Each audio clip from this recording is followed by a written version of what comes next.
بعد انتشار منشور لها بعد طلاق ياسمين عبد العزيز وأحمد العوضي، ريهام حجاج تكشف الحقيقة.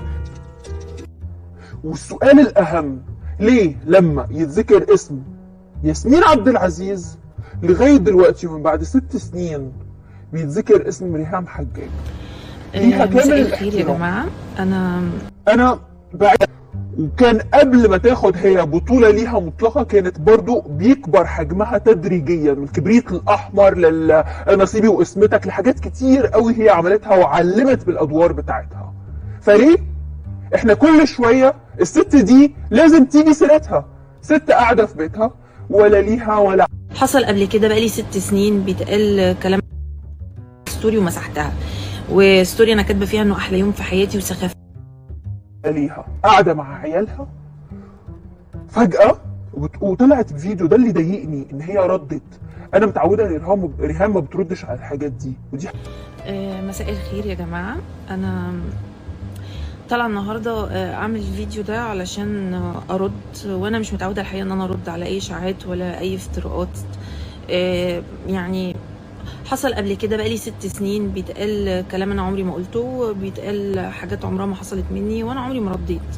بس النهارده قررت ان انا ارد، وسخافه قوي بصراحه وقله احترام وقله دين وقله تربيه ان انا قاعده في البيت لا ليا ولا عليا. انا بقالي 7 ساعات ما مسكتش الموبايل اصلا، وفجاه اكتشف ان انا منزله ستوري ومسحتها، وستوري انا كاتبه فيها انه احلى يوم في حياتي وسخافات كده ملهاش اي علاقه لا بيا ولا باخلاقي. فانا حابه ارد بقى النهارده، لان بعد كده انا مش هسمح لحد ان هو يطلع عليا اشاعات واسكت. انا ما عملتش كده، وناس كتير قوي متابعاني وبعتين لي بيقولوا لي انت ما نزلتيش حاجه والناس بتقول كذا، بس هو منتشر على صفحات كتير كلها صفحات رخيصه بتدور على الفتنه والوقيعه بين الناس. انا ما كنتش ماسكه التليفون اصلا والاقي ان في بوست نازل انه ريهام حجاج نزلت انه ده اسعد يوم في حياتي. ليه؟ ان شاء الله خير، ان شاء الله باماره ايه؟ ليه هي تكون اسعد يوم في حياتها؟ ليه؟ دي انسانه محترمه متجوزه، راجل محترم بيصونها بيخاف عليها، ومخلفه منه توينز، عيلين ربنا يحفظهم لهم يا رب.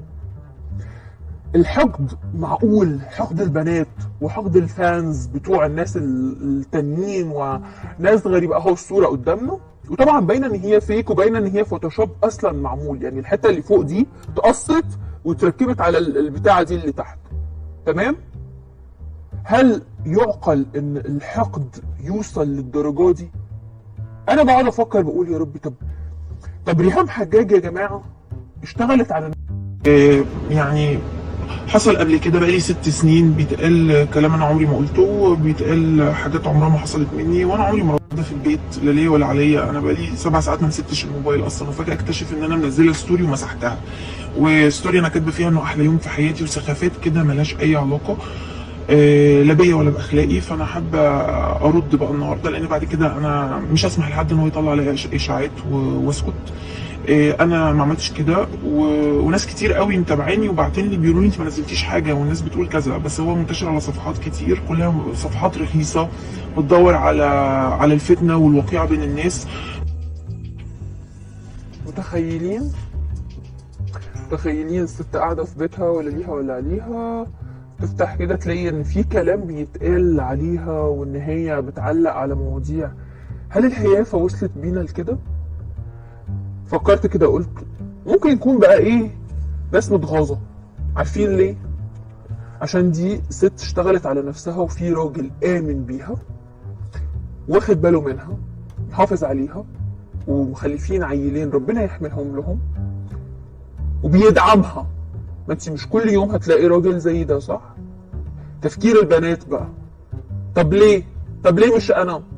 هل الكيد ممكن يوصل البنات ان هم يعملوا ده او الناس عموما؟ اللي عايز اقوله كفايه ان احنا نربط بين الحوارين دول، عشان لما حصل جواز ريهام من احمد حلاوه كان في طلاق مع ياسمين عبد العزيز. كفايه تسمعوا اخبار انتوا مش عارفين معناها ايه، او هل دي حقيقه ولا لا. راجل محترم وست محترمه سيبوهم في حالهم. اشمعنى